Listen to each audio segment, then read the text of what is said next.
안녕하세요. 주토피아 채널의 제이입니다. 오늘은 금과 은을 자산 배분 투자하는 방법에 대해서 알아보겠습니다. 오늘 영상은 제가 하고 있는 금과 은 투자에 대해서 간단히 리뷰하는 시간이에요. 금은 KRX 금으로 투자를 하고 KRX 금에 대해서는 5개월 전에 KRX 금 소개 영상을 올린 적이 있는데요. 참고해 보시면 될 것 같고요. 제가 영상을 올릴 때만 해도 금이 본격적으로 상승하기 전이었을 거예요. 이 시기에만 금을 샀어도 지금 20에서 30% 정도의 수익이 났을 것 같은데요. 영상 링크를 같이 올릴 테니 한번 참고하시면 될 것 같습니다. 그리고 은은 SLV라는 미국 상장 ETF로 투자를 하는데, SLV는 KRX 금하고 좀 비슷한 성격의 ETF예요. 블랙락에서 운영하는 ETF인데 ETF 구성자산이 은 현물로서 KRX 금이 구성자산이 현물 금인 거랑 약간 비슷해요. ETF로 거래하지만 기초자산은 현물 은이 있다는 개념으로 하는 ETF인데, 어쨌든 금과 은을 투자할 때 실물 투자를 하시는 경우에는 완벽하게 SLV나 KRX가 대체할 순 없지만, 그래도 KRX 금과 SLV는 파생 상품으로 되어 있는 투자는 아니기 때문에 현물 바탕의 상품이기 때문에 그래도 반은 현물이라고 생각하고 종이금과 종이은 투자와 실물금과 실물은 투자의 중간 정도라고 생각하시면 될 것 같아요. 어쨌든 금융 상품으로 투자하는 거죠. 그래서 자산 배분 포트폴리오에 대체 자산이라는 자산군으로 편입을 해서 운영을 하고 있어요. 자산 배분 포트폴리오 구성에 대한 영상을 예전에 한번 올린 적이 있는데 참고해 보시면 좋을 것 같고, 저는 자산 배분 포트폴리오를 구성할 때 기초 구성이 기축화폐 시스템 안에 있는 주식과 채권이고요. 그리고 기축통화 시스템을 해칭하는 용도로 대체 자산인 금과 은을 편입을 해서 운영하는 거예요. 전략적으로 비중을 조절하고 리밸런싱을 하게 됩니다. 제가 하는 투자 방식이 전략적 자산 배분 투자거든요. 정적 자산 배분, 그러니까 정해져 있는 비중이 아니고 동적 자산 배분, 상황에 따라서 전략적으로 비중을 조정하게 되는데, 주로 주식과 채권은 비중 조절을 매월 올리는 투자일지에 소개를 해드리고 있는데, 금과 은도 마찬가지로 크게 보면 전략적인 비중 조절을 하고 있고, 비중 조절하는 어떤 빈도는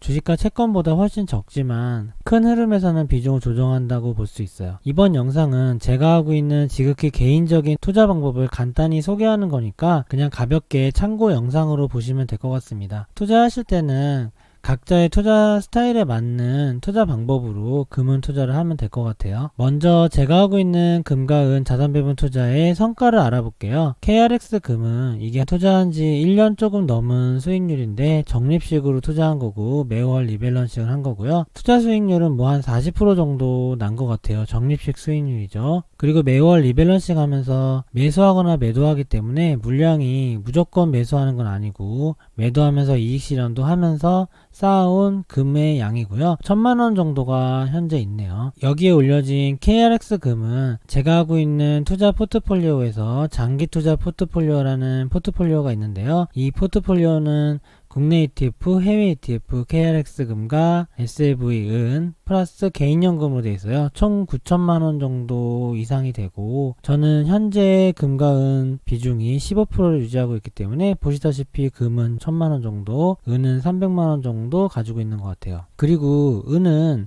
SLV라는 ETF로 하고 있고, 이거는 1년이 채 안 됐을 거예요. 투자한 지가. 수익률은 58% 정도가 났는데, 이게 2020년 8월 10일 기준으로 올린 영상인데, 이날에 특이하게 금이 마이너스 5%, 은이 하루에 마이너스 14%나 떨어진 날이에요. 그 하락률을 그대로 맞은 상태로 지금 영상을 찍은 건데요. 그러니까 금이 꼭대기를 찍었을 때는 한 40-50% 정도 수익이 났었던 것 같고, 은은 70%가 넘었었던 것 같거든요. 뭐 어쨌든 지금은 조금 하락했지만, 최근에 금과 은을 투자하신 분들은 이날 이후에 수익률을 많이 반납하시거나 손해가 났을 수 있을 것 같은데요. 저 같은 경우는 그래도 수개월 이상 자산 배분으로 적립했기 때문에 은이 14%나 하락한 후에도 수익률은 아직 60% 정도를 유지하고 있죠. 금과 은 투자도 꾸준하게 자산 배분 투자를 하면 어쨌든 간에 수익이 난 채로 운용이 된다는 거고, 자산 배분 투자를 하다 보면 금과 은뿐만 아니라 모든 자산군이 정기적인 리밸런싱으로 저가 매수, 고가 매도를 반복하면 거의 모든 자산군이 다 플러스인 상태로 운영이 돼요. 지금 제 계좌만 봐도 주식, 채권, 금과 은 모두 다 플러스인 상태로 있거든요. 투자 성과는 이렇다는 거고, 그럼 금과 은 자산 배분 투자에 대해서 좀 더 자세히 알아볼게요. 장기 투자 포트폴리오의 대체 자산으로 KRX 금과 은을 편입하고 있는데 꼭 금과 은을 다 안 하셔도 돼요. 저도 처음엔 금만 하다가 은을 편입하게 된 거고, 금과 은을 투자하실 때는 보통 금은비라고 금과 은의 비율을 정하고 투자하거든요. 저는 그냥 3대1로 했어요. 금이 3, 은이 1이고, 그래서 금이 900만원 있으면 은이 300만원 있고 이런 식으로 투자하고 있고, 보통 이 정도 투자 비율은 개인 투자자 기준으로 보수적인 기준에 속하고 조금 더 은의 비중이 많은 경우가 개인 투자자 중에서는 많은 편이에요. 아니면은 은을 아예 투자 안 하시는 분도 있을 수 있겠죠. 은 같은 경우는 세법적으로 금 투자보다 불리한 것도 있어서 저 같은 경우도 처음에는 금만 했었어요. 근데 은은 금보다 변동성이 크고 그래서 초과 수익률도 거둘 때가 있기 때문에 개인 투자자들은 코스닥을 좋아하는 것처럼 은을 많이 투자하고 있고, 저는 매월 리밸런싱을 하죠. 그래서 매월 플래시, 바이로, 앤셀 하이를 반복해서 아까 보신 투자 성과를 이뤄내고 있고,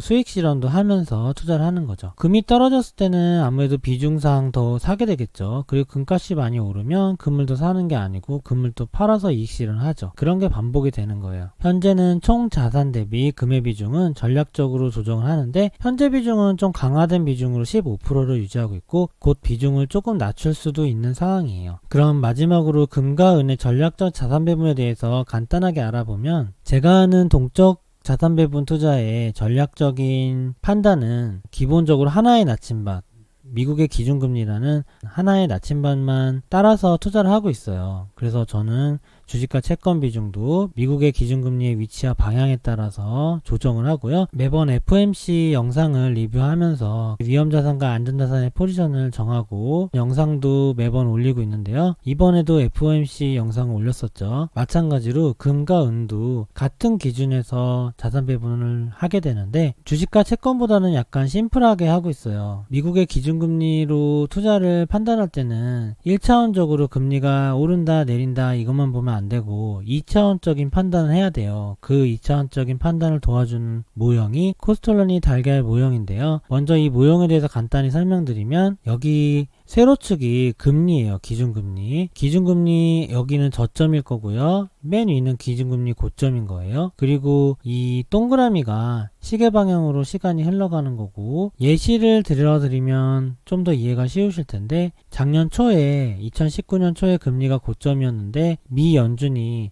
예방적 금리 인하라고 금리를 살짝 낮추고 있었거든요. 그러면서 코로나 위기가 터지면서 금리가 쭉 내려가서 경제 위기 모드로 들어갔죠. 그리고 현재는 금리 저점인 제로 금리를 유지하고 있어요. 2018년 말서부터 현재 2020년 8월까지 코스톨러니 달걀 모형에서 맨 꼭대기에서 아래로 내려오고 있던 상황이라고 보시면 돼요. 이거는 금리 인하기라고 불려요. 금리가 고점에서 저점으로 이동했죠. 그래서 이럴 때는 채권의 비중이 높아야 되고 금의 비중도 늘리면 좋은데, 채권과 금은 다른 원리로 하는 거지만 여기서는 금만 가지고 말씀드릴게요. 금리가 내려간다는 말은 돈을 더 푼다는 거예요. 유동성이 증가한다는 거고요. 화폐의 가치가 하락하는 거고 통화량이 증가되는 걸 이야기해요. 금은 화폐 대비 가치가 올라가게 되죠. 그래서 금리가 고점에서 저점으로 인하할 때는 금의 가격이 좀 들썩일 수가 있는 거죠. 이거는 금뿐만 아니고 모든 자산에 다 해당되는 건데요. 근데 금은 금만의 대체 자산으로서의 특징이 있는데, 뭐냐면은 바로 소위 말하는 진짜 돈, 그러니까 종이로 찍은 돈이 아니라 진짜 값어치를 가지고 있는 돈이라는 인식이 있어요. 화폐라는 게 생기기 전부터 먼저 금을 바탕으로 가치를 교환하고 저장했었기 때문에 그 역사가 이어져서 아직까지도 화폐의 가치가 하락할 때는 금을 찾는 경향이 있어요. 그래서 금은 달러라는 기초통화 화폐와 반대의 상관관계를 가지는 안전자산이라는 성격이 있어요. 그래서 이렇게 경제 위기가 오면 어떻게 되죠? 3월을 잘 떠올려 보시면 경제 위기가 오자마자 미 연준이 금리를 B컷으로 한꺼번에 0.5%나 낮췄었죠. 그리고 제로금리까지 갔죠. 이렇게 경제 위기일 때는 순간적으로 금리가 확 낮아지기 때문에 금의 가치가 올라갈 수 있는데요. 경제 위기가 터지기 전에 금은 스물스물 오르다가 경제 위기가 정말 심각했던 그 순간에는 오히려 금의 가치가 약간 떨어져요. 왜냐하면 금도 저장의 수단으로서 안전자산인 거지, 만약에 정말로 위급한 상황에서는 교환의 투자자로서는 화폐가 가장 우선시되거든요. 그래서 3월에 중간에 모든 자산이 하락해 있던 시절에는 금도 하락을 했었고, 그때는 달러 이외에는 모든 게 하락하던 시절도 있었어요. 그때 올해더나 자산 배분 포트폴리오도 현금을 보유하지 않았으면 수익률이 안 좋았었거든요. 그런 식으로 정말 위기의 한가운데에서는 달러가 빛을 발하지만 그 후 안정이 된 시기, 그러니까 3월서부터 지금까지의 시기인 거죠. 그때는 이제는 달러가 돈을 많이 풀었으니까 약세화가 되면서 금의 가치가 점점 올라가는 시기가 와요. 그래서 지금이 그 시기죠. 여기서 금은 안전자산의 성격이 있기 때문에 일단 응급사항은 벗어났지만 현재 경제는 완전 최악에서 아직까지 완벽하게 회복이나 호황까지 가지 못했죠. 이런 시기에는 안전자산으로서의 금의 매력이 부각되고 무제한으로 풀린 화폐의 유동성 앞에 금의 가격은 지속적으로 상승하게 돼요. 그러다가 어느 순간에는 경기도 회복하겠죠. 경기가 회복하면 물가가 오르게 되고, 물가가 많이 오르면 연준이 인플레이션을 잡기 위해서 기준금리를 올리기 시작해요. 예전에 미국발 금융위기를 기준으로 생각해보면 2008, 9년에 거의 제로금리가 갔다가 한 5년 정도 제로금리 유지하다가요, 2013년서부터 금리를 다시 올렸거든요. 금 같은 경우는 금리가 올라갈 때는 다시 매력이 감소하게 돼요. 왜냐하면 금은 이자가 나오지 않고 화폐는 이자를 주기 때문에.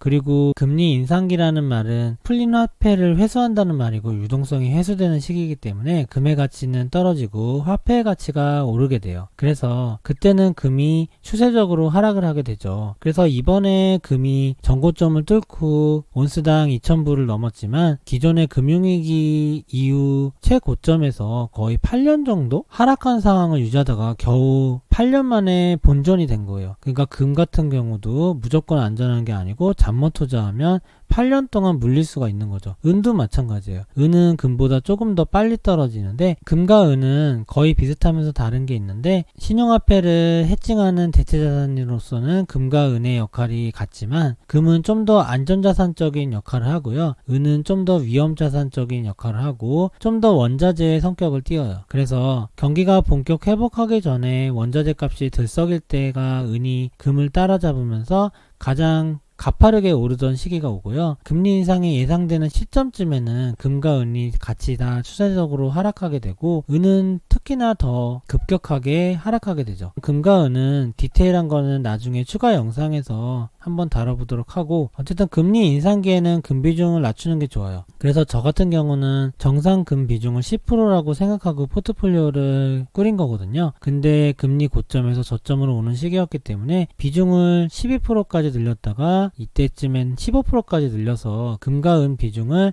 15%를 보유하게 된 거예요. 그러다가 지금을 맞은 거고, 이제 곧 경기가 회복되고 경기 회복 사이클로 가겠죠. 그리고 금리 인상기가 나타나겠죠. 그때는 금 비중을 낮춰야 되니까 저 같은 경우는 다시 금 비중을 전체 자산의 10% 이하로 낮출 수 있어요. 그런 식으로 전략적으로 자산 배분을 한다는 거고, 근데 채권도 마찬가지지만 금도 저는 전략적인 자산 배분 투자를 패시브하게 하기 때문에 아무리 좋지 않은 시기가 오더라도 아예 비중을 없애거나 하진 않고 계속 상시 비중을 가져가요. 다만 그 비중의 양이 다른 거예요. 좀 더 자산별로 강화할 수 있는 시기에는 비중을 늘리고 약할 시기에는 비중을 낮추는 거죠. 채권도 마찬가지예요. 저는 금리 고점일 때부터 채권의 비중을 정상보다 늘린 상태에서 경제위기를 맞아서 거의 손해가 안 나게 경제위기를 맞았었죠. 그리고 기준금리가 저점이 되고 금리 저점에서 경기 회복으로 가기를 기다리고 있는 상황이잖아요. 지금서부터는 이제 위험자산 비중을 올리고 주식의 비중을 올리고 채권의 비중을 낮추고 있죠. 그래서 경기가 본격 회복 사이클이 될 때는 주식의 비중이 높은 상태로 또 맞는 거죠. 하지만 채권은 아예 안 가지고 있진 않죠. 그런 식으로 자산 배분을 하고 있고요. 오늘 영상은 간단하게 제가 하고 있는 금과 은 투자에 대해서 리뷰를 해보았는데요. 제가 금과 은 투자에 대해서 정식으로 영상을 찍어 올린 적은 없는데 간혹 FOMC 영상을 설명하면서 코스트라인이 달걀 설명 부분에서 금과 은 투자에 대해서 제 포지션을 말씀드린 적이 있었고, 또 구독자분들 금 투자, 은 투자를 질문하셨을 때 뭐 답변한 것도 있고 했어요. 제 투자 영상이나